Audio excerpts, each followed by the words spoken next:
what is going on? Thank you guys so much for tuning back in. Week 9 of the UFL season. First off, uber excited to be talking about this. 9 weeks in, this crazy, crazy merge that we had. We had this, we had that, we had everything in between as far as a lot of uncertainty, a lot of different, who's going to stay, which coaches, NFL, UFL, whatever you want to call it. A lot of crazy stuff. Playoff picture is finally set. I don't know if that's a good thing. I don't know if that's a bad thing. I don't know really what it means, to be honest with you. What I do know is that we do have a little bit of clarity as far as with everything going on, as far as pushing forward into the next phase of the UFL season. Now, playoffs still up in the air. I think I saw something today about Birmingham already having home field advantage technically, because they're playing that championship game, the conference championship game in Birmingham. So it doesn't really matter who wins. It's kind of just going to happen. Obviously, a little bit more fluidity with St. Louis and San Antonio right now. But as we saw, it's a lot of goofy stuff going on, per the usual. A lot of ups and downs in quarterback play and everything like that. The stage is set for the playoffs. Now we just got to know where, essentially, are we playing this in San Antonio or are we playing this in St. Louis? I personally think if you got a guy like Manny Wilkins backing you up in St. Louis, then you're probably going to be okay. So pretty much went 4-0 last week. I've been 8-0 the last 2 weeks. I don't know if that means I know something. I don't know if I'm doing the right stuff, the wrong stuff, whatever you want to talk about it with it. But overall, I am a little skittish on the quarterback play last week. I changed it up a little bit. Obviously, I wasn't able to stream and everything like that because of how busy the work schedule was. But we're back for week 9. If you're just joining us, my name's Pat Ruffino. I do these QB rankings. Been doing them for a couple of years at this point. Been following the UFL, the USFL, the XFL. Even actually, I have been following the UFL. If you really want to get goofy, bring it back to, I say 2009. So it's been a great experience tracking these leagues. Been on the, CFL, been getting into the IFL, everything. I got my Vegas Nighthawk shirt, which I wear probably way too much. But overall, without further ado, let's get into these quarterback rankings. I know that's what you're here for.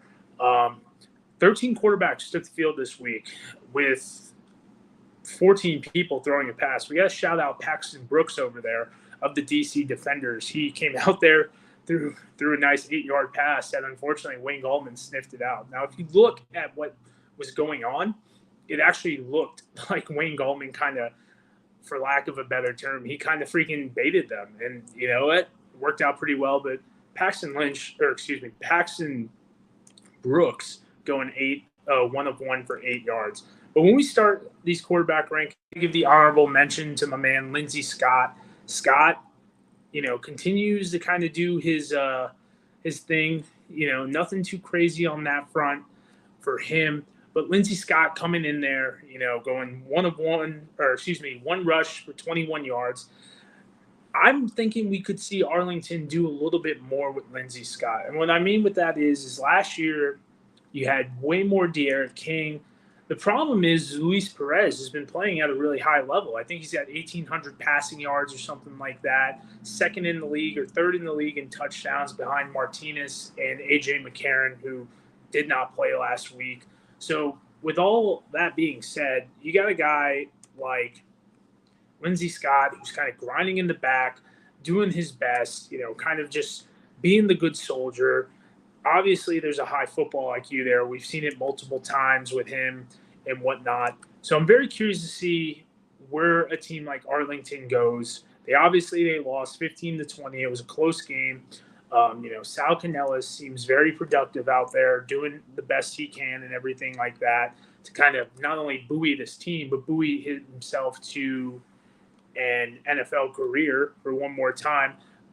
I think Scott Farley is 100% right. I'll post that comment. And guys, leave comments, all that goofy stuff. I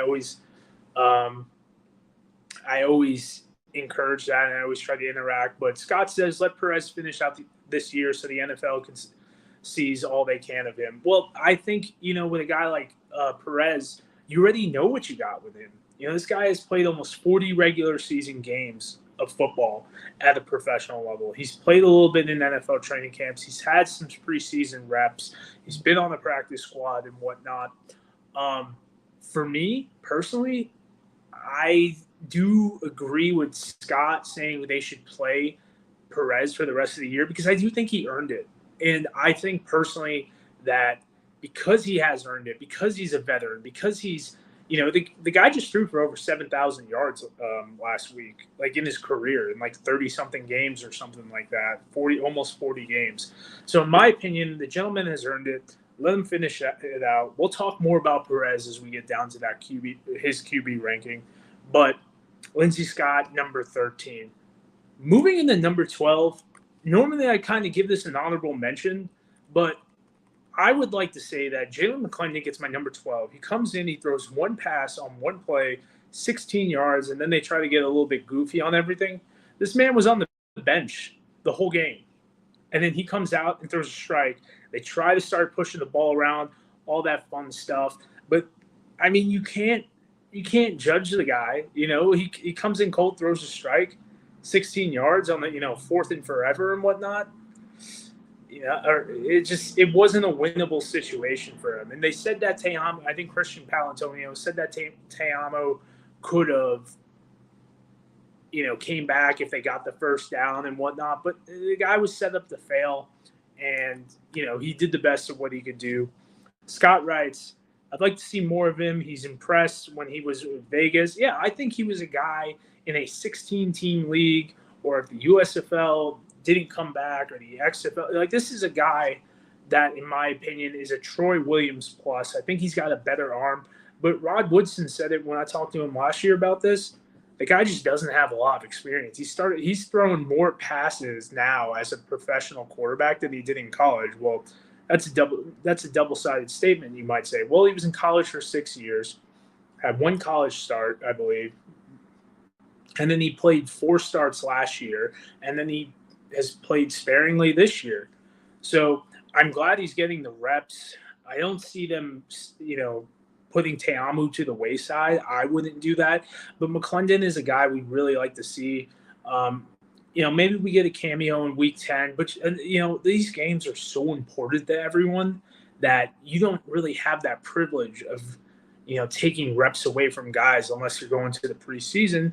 And I talked with this about, with Coach Doug Martin, who I'll post that video tomorrow as well, is when these guys are fighting for their NFL livelihoods, essentially, you can't let them go to another team, or take away those reps, because every rep matters so much, especially if they go into camp and they aren't, putting out the great numbers or getting the amount of opportunities that they think. Some of these coaches are just going to look back on this spring film, especially if they're QB4 going into camp fighting for a QB3, because they're going to be like, oh, okay, like I need to, check out what this person is doing versus this guy. And I know that might sound a little convoluted, but that's the reality of it. If you have an undrafted rookie free agent or something like that, the quarterback position, it really, really, do you need to see more of a guy like Jalen McClendon or Luis Perez, who you've seen over time, or would you rather just see that rookie quarterback? Because you know what you're going to get with Perez. You know what you're going to get with these guys. But that's my take on it. Let me know yours in the comments and whatnot, what you think of McClendon. I'm personally a big fan, so I might be a little biased. But, Scott writes, I'd be very surprised to see if Te'amo was back next year. I mean, maybe. I don't know. It depends on what he wants to do. I don't know what his degree is. I don't know what his financial situation is. Guys, these guys aren't making crazy amounts of money, I mean, I think Mike Mitchell said, Abram Smith was 101 or 108 last year. I mean, because of the wins and the bonuses and this and that. But we'll see what happens. Coming in at number 11, the USFL, familiar face, Josh Love. If you don't know who Josh Love is, Josh Love been around since 2022 of the USFL. Josh started with the Pittsburgh Maulers, went over to the Michigan Panthers in the end of 22, bumped over to the Memphis Showboats after not getting protected, lost his job to EJ Perry, didn't even become the backup, got regulated to QB3 during the Panthers playoff run, and comes in, goes 9 of 12, 56 yards, one touchdown, no picks. The guy's not the most mobile quarterback out there. They're coming in.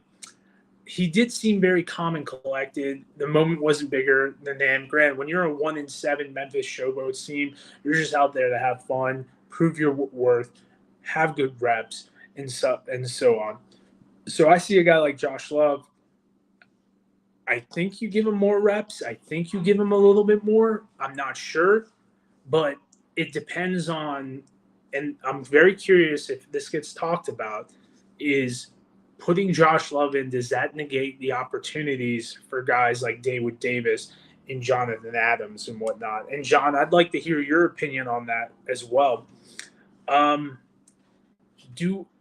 As a spring league football coach, you're trying to put these guys in the best position to succeed. And, you see a guy like Case Cookus getting his butt beat. Does Case Cookus need to play more to get an opportunity? Do we not know who Case Cookus is? He had, I think, 6 or 7 starts in 22. Started all 10 games last year. This year, he started 9 games. You're at about 25. He's thrown for over 4,000 yards, about, I'd say, maybe, I think it's 35 touchdowns. He's coming up on 35 touchdowns. He had a good championship run in 2022. The guy's getting his Tookus beat. Cookus is getting his Tookus beat. Is this the best situation for this guy to succeed? And is it the best situation for a guy like, David Davis to succeed and Sage Surratt, by putting him out there? So that Memphis offensive line, I don't care who you put out there, it's going to be a bad time no matter what. I think you're going to have a lot of guys, scrambling around and whatnot. It just really depends because, like I said, and John's echoing me here, it doesn't matter who's behind that offensive line, that quarterback's going to have an issue. They try to put it in with, Troy Williams and whatnot. I like Troy, but his mobility, he couldn't outrun that gaping hole that Jerron Jones leaves. And Jerron Jones, all USFL tackle for the last 2 years. Him and Toby Johnson, the only guys to go back to back on that. But he's got such heavy feet, and he cannot deal with a stuttered bull rush. And to me, I don't care who you put back. He killed Jordan Teamu in 2022. Once you had some guy with a little bit of mobility, when Teamu was with the Tampa Bay Bandits, he killed him. But we'll talk a little bit more about Memphis going into the next week and whatnot as well. Continuing down my quarterback rankings, I put number 10. I got Reed Sinnett. I like Sinnett a lot. I've been big on Sinnett. He goes 6 of 13, 99 yards, 1 touchdown, 1 pick. Had 1 rush for 8 yards. I'd like to see Nolan Henderson. I think Reed Sinnett, to me, at this point, and everyone's talking about how much of a good guy he is. You saw a lot of good feedback and whatnot that he was giving Nolan. This Roughnecks team looks so out of place, looks so dead, that I think if I was CJ Johnson, I'd be worried about having a job next year. Just pure speculation and whatnot. I know one of the UFM guys, it was probably Ace, because that's the one he covers. Connor was saying that that if Henderson is healthy, they will put him on the field. Well, I don't know who is healthy in their quarterback room. You got Jarek Guantanamo, who's hurt. They got, Kenji Bahar is not there. I'll keep refreshing as we go throughout because, we're going to be in signings time right now. But I just don't know who is healthy and who's ready to go and who's ready to take that next step, because it doesn't seem like this team, and when I say this team, I mean this coaching staff, is bought in on Sinnett. Last year, they made their money with their tight end. They ran a lot of 12 personnel. They ran a lot of bootleg under center. Sinnett can do that. I put Sinnett at that 6'7" guy. I think you build that team around him. I can definitely see him. He's a competent quarterback.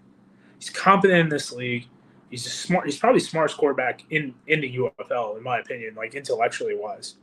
But I'm not sure if I'm ready to buy in if anything, about what these Houston Gamble necks are doing, because they have a lot of Gamble neck tendencies.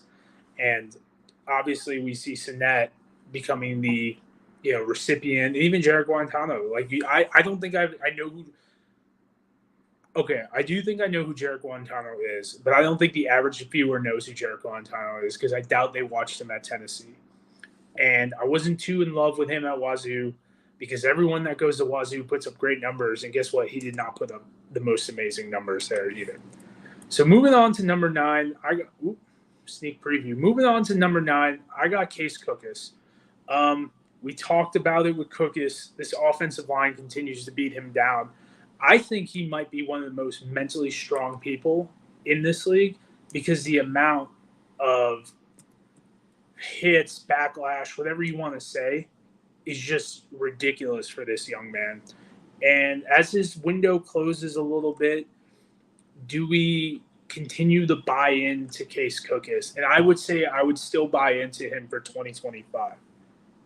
But we'll have to see what his offensive line looks like. Starts it out at a hot. Him and Daywood, man, got a great connection. Daywood Davis is a guy I'm really excited to see once training camp is over, what happens, or the season is over, what happens to him.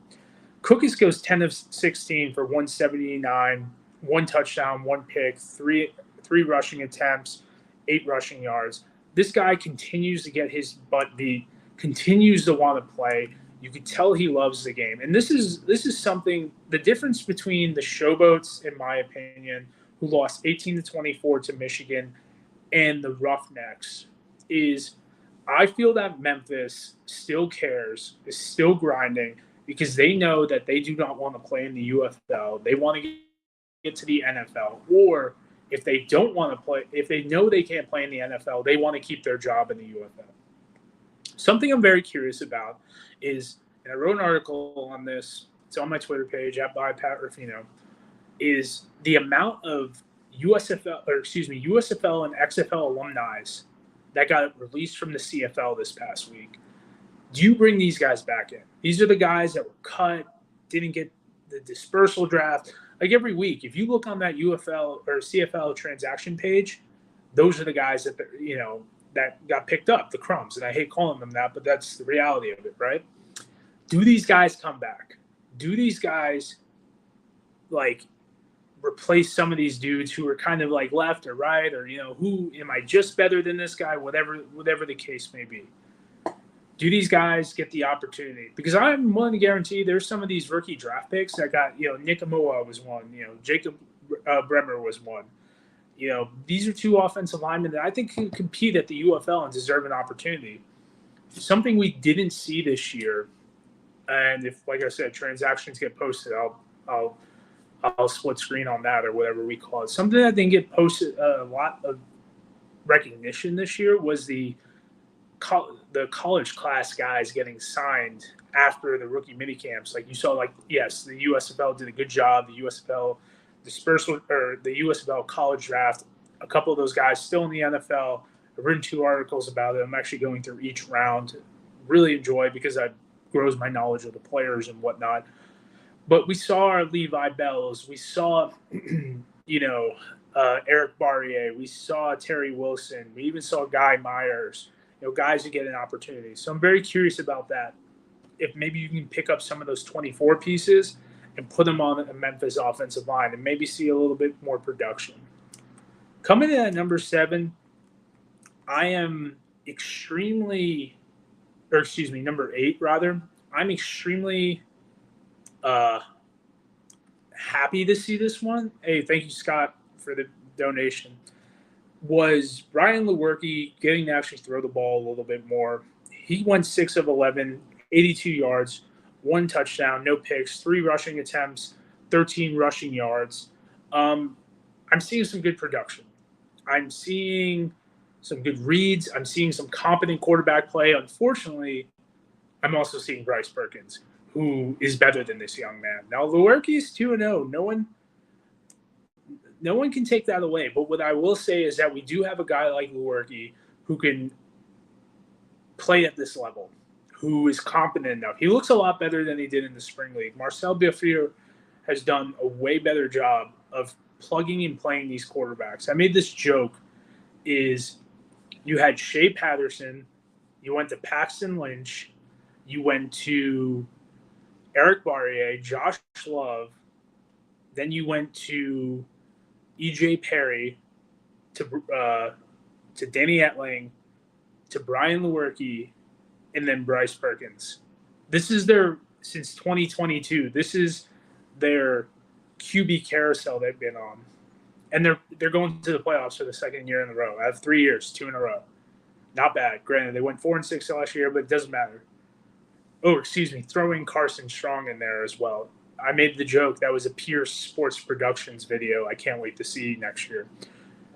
For me to see all this, to see that Michigan continues to be competitive despite 7 or 8 different quarterbacks over the span of 3 years, it says a lot about Nolan as a coach, especially the last 2 years. It says a lot about the system, the other players.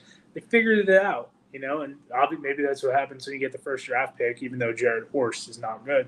But I think we have seen some competent quarterback play from Lewerke. He's moving around. I'm not, I don't think he should be a QB1 at all. But if you have Brian Lewerke now getting these reps, I am not opposed to that at all. Coming up at number 7, it's going to be Nolan Henderson.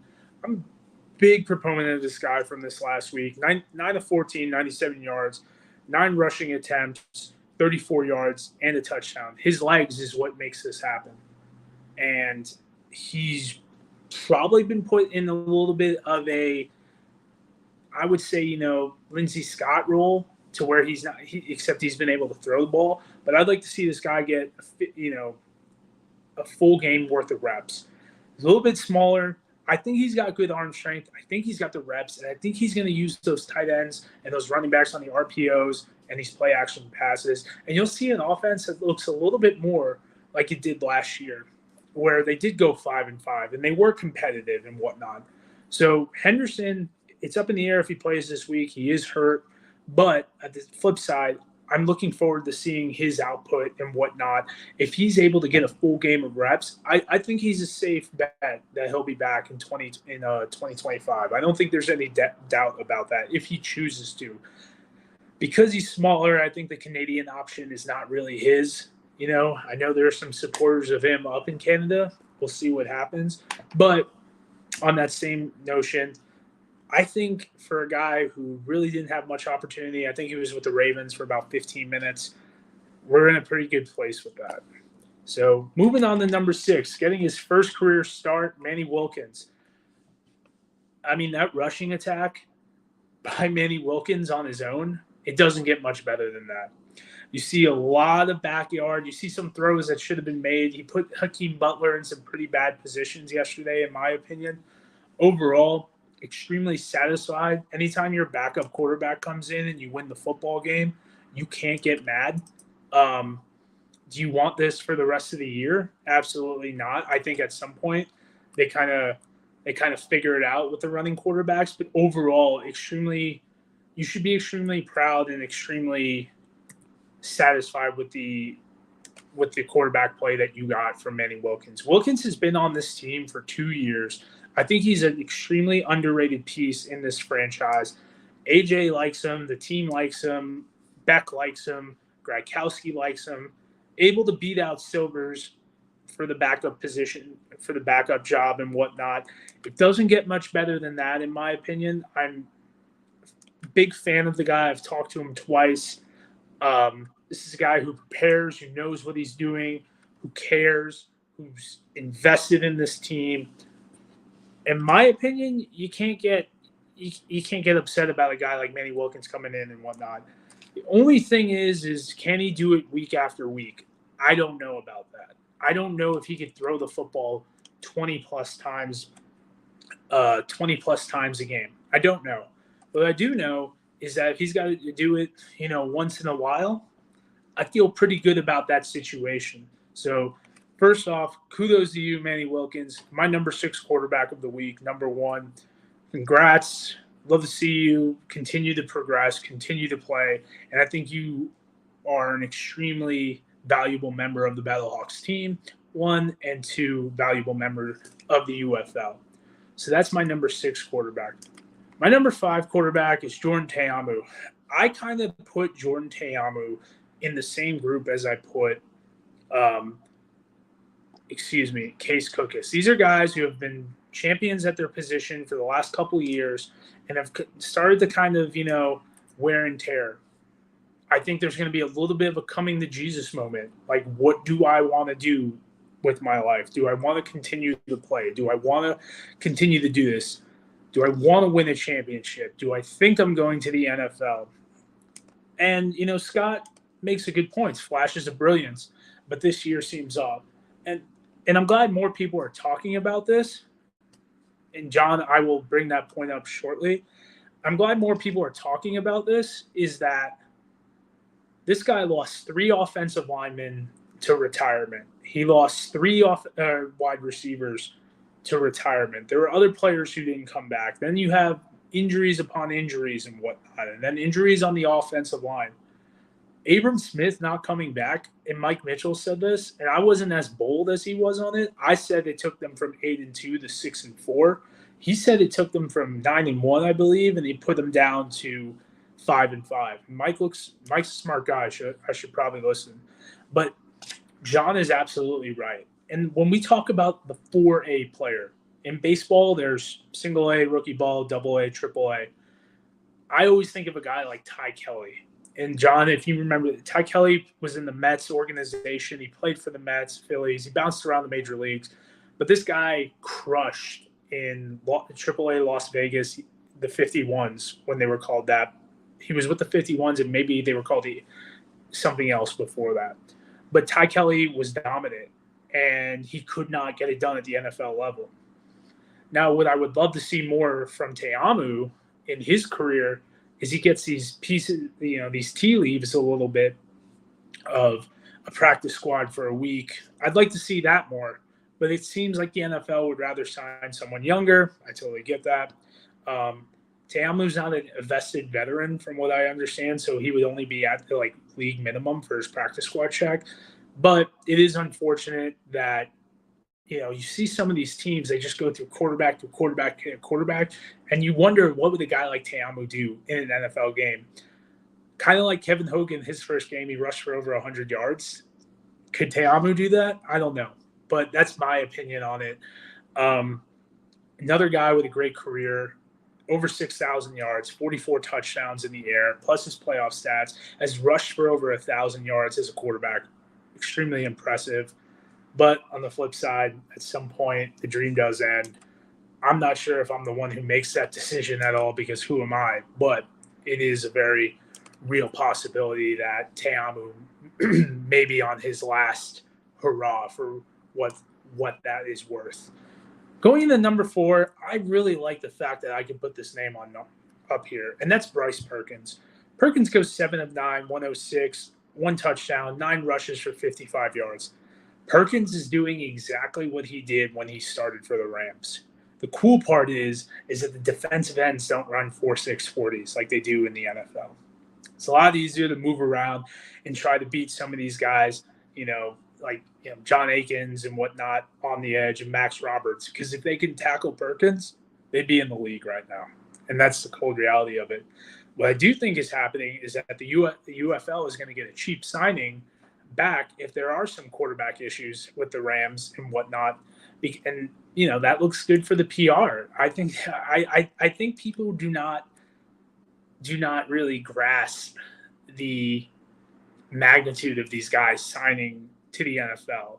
And I think whether they stay for a minute or they stay for, just not that long, they still can make that content, that tweet, that story and whatnot. And I think from there, that grows the league. And I'd love to see Fox and ESPN send their camera crews on Sunday NFL kickoff to these NFL camps and spotlight these guys. And I'd love to say today in the UFL, continue to go in the off season and do a 15-minute segment and whatnot.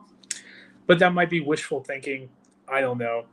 Perkins continues to be electric. Perkins continues to make plays. He's been the second best Michigan quarterback this year. I think personally, Perry, despite his erratic throwing, he could have surprised a lot of people. But with that said, we don't really know what's happening with Perry. Danny Etling is inactive, so I'm very curious to see if Etling does come back. Do they still mix and match with Perkins? I mean, if you're trying to win a championship, you do whatever you need to do. I don't care. But that is something to keep an eye out on. But kudos to Bryce Perkins making some plays, having some fun doing it, and it's all out of nowhere. Coming at number 3, I got Luis Perez. And I mean, for me, to see a guy like Luis Perez continue to be at the top of this list despite everything going on, 22 of 33, 209, 2 touchdowns, 1 rushing attempt, 1 rushing attempt, 2 rushing yards. Perez has played his best football this year in his career. And of course, when it comes down to it, it's the time where it just isn't working out, unfortunately.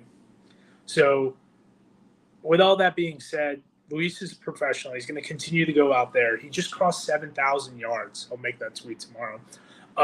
In his pro spring football career, he continues to just constantly push forward, deal with the adversity. Do I think Luis Perez is with the Arlington Renegades next year if the league continues, if it stays pat? No, I think he goes somewhere else. I don't know where he goes. I don't know.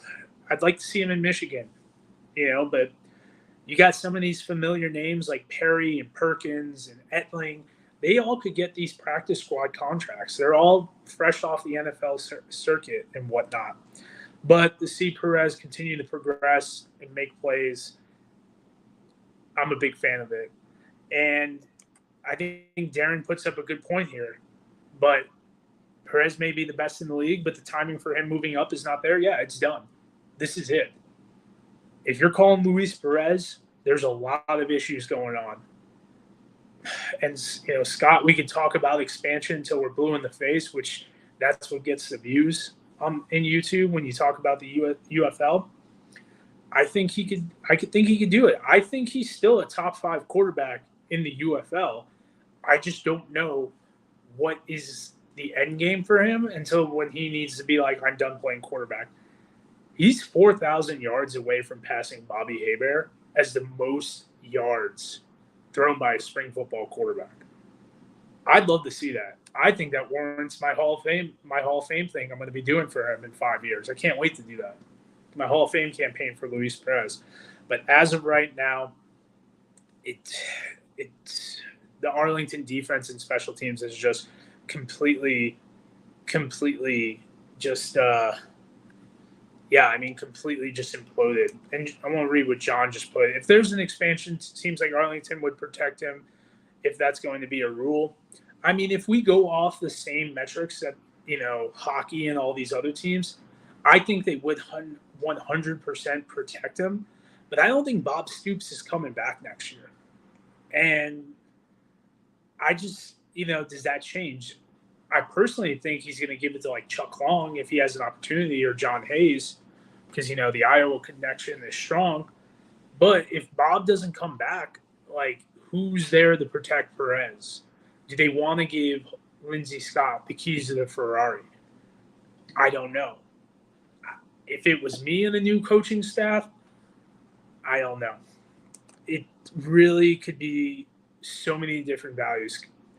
Darren wants to bring up, could see Perez move right into an OC position in the UFL. I don't think he's ready yet. Like, I know he has the intelligence to be, but I don't think he's ready to give up football.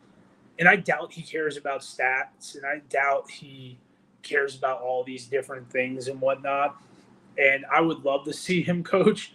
And John is donating to the Luis Perez Hall of Fame campaign.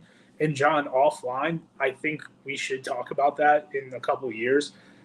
I feel like if he does pass the 11,000 yards, he's got, 44 touchdowns.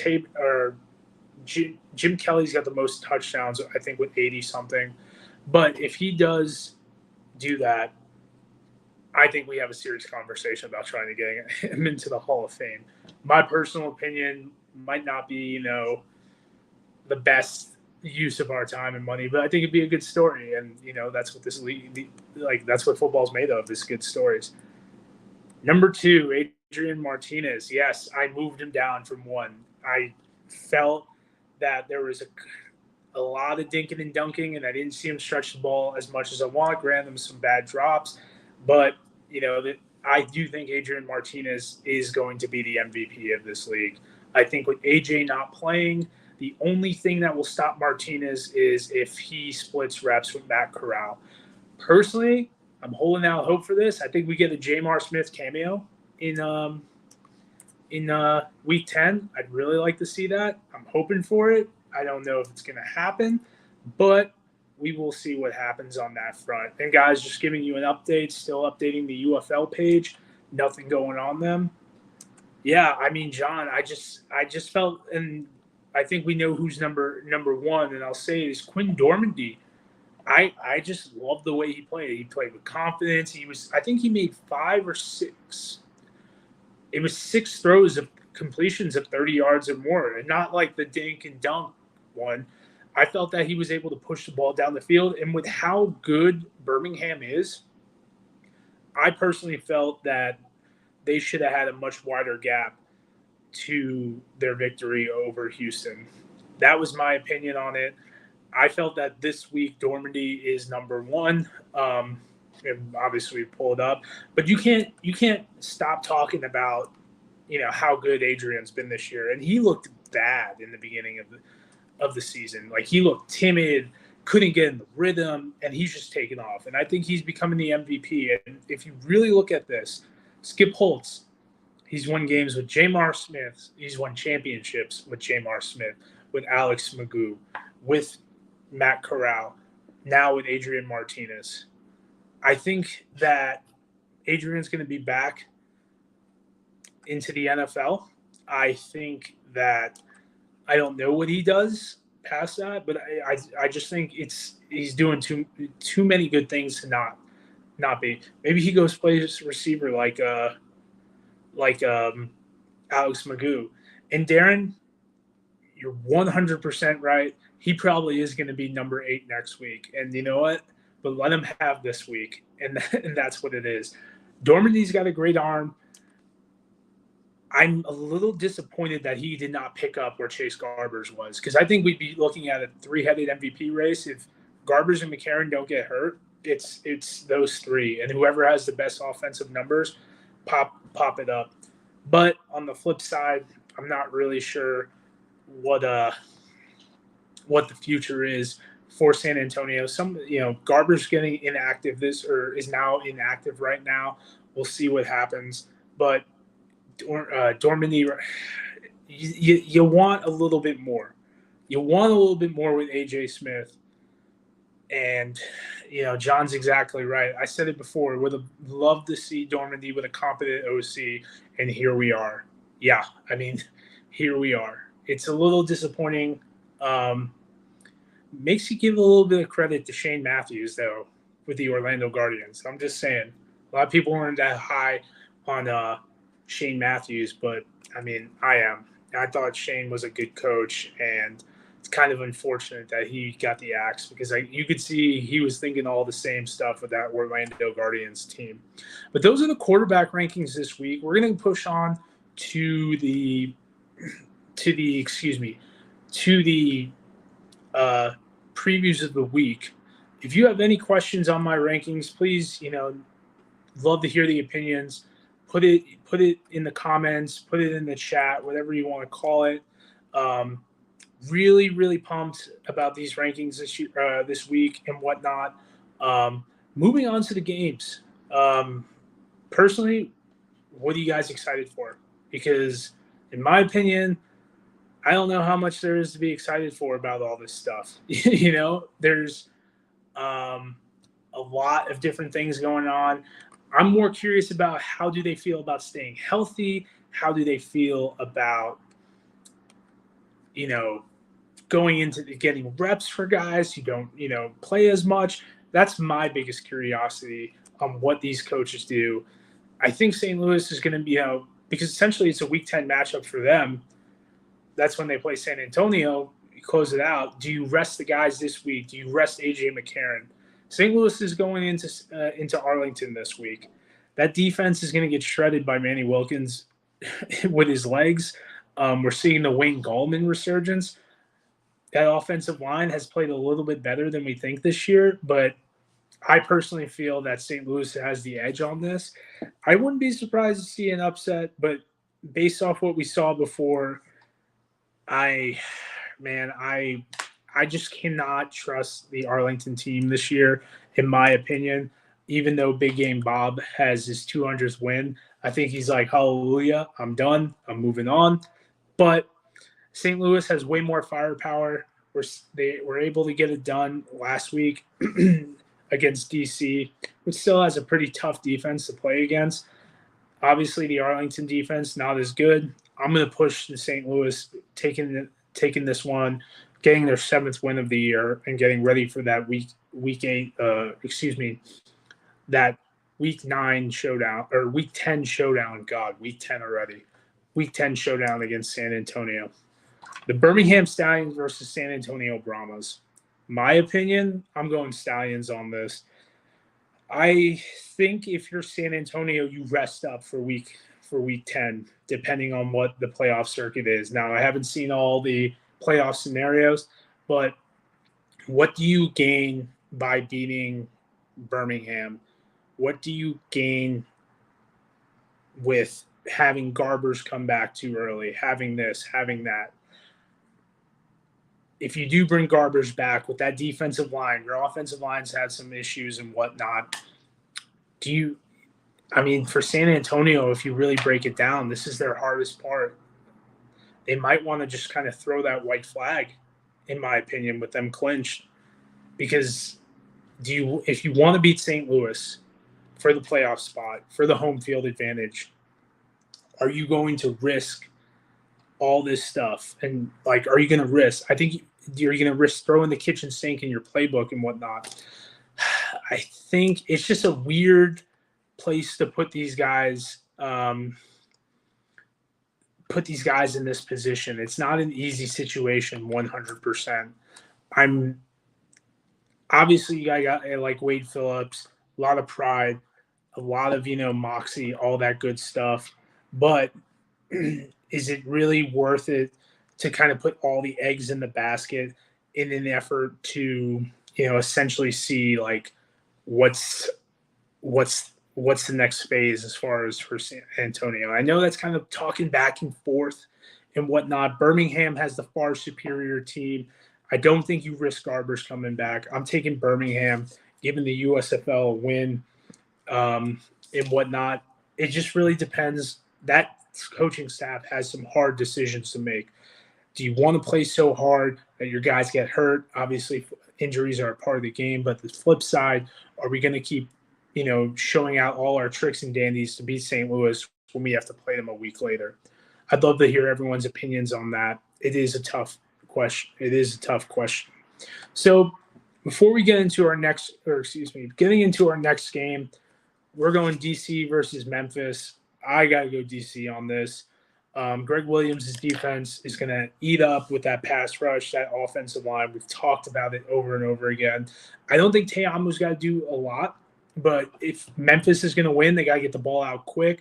I don't know if they're going to be able to do that. I don't know what their quarterback situation is like moving into this next week. So in my opinion, I'm going DC on this, evening it up, final interconference game, and then that kind of ends that. And I think both teams go 14-14 is the final count on that.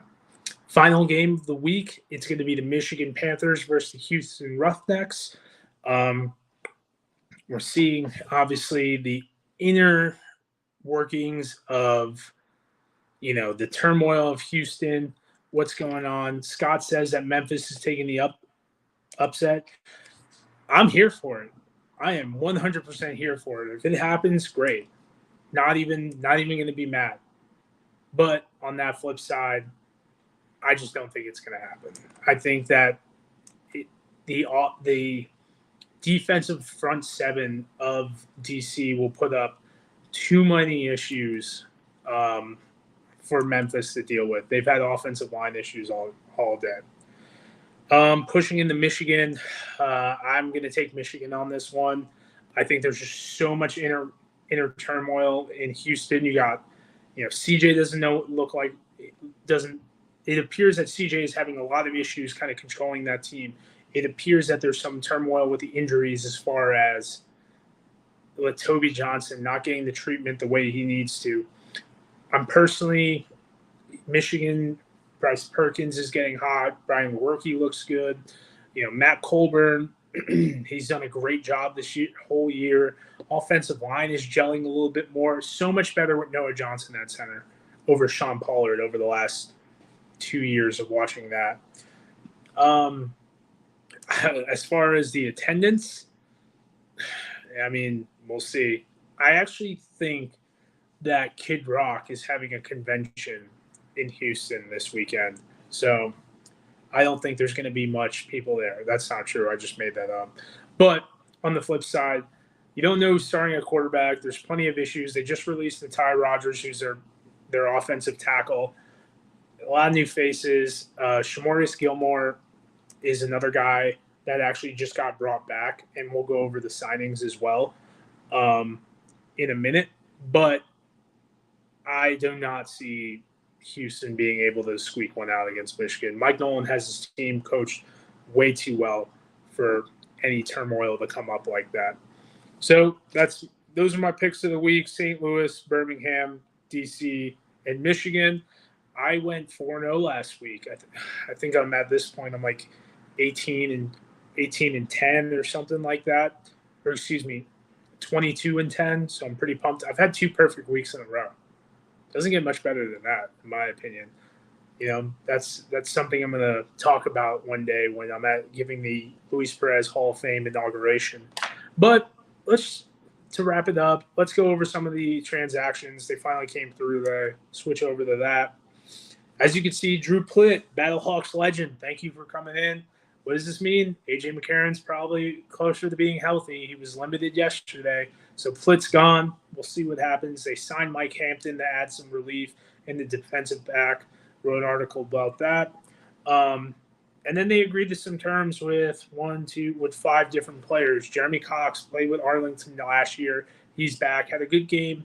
Final cameo of the season. He was actually playing in the Arena Football League. James Jones, the 4th Air Force veteran. He gets an opportunity to make his pro debut. Shamarius Gilmore, actually one of the highest rated players in the offensive line for the Philadelphia Stars last year. He's a guy who gets an opportunity, kind of finish out, see what happens with him.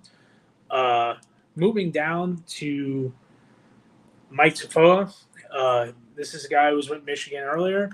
If you don't know about Mike Tafoa, that is a football player's lineage of a bunch of guys. They're all related. Like, he's a Sewell. He's got Nakua blood in him. He's got a lot of NFL players in his legacy.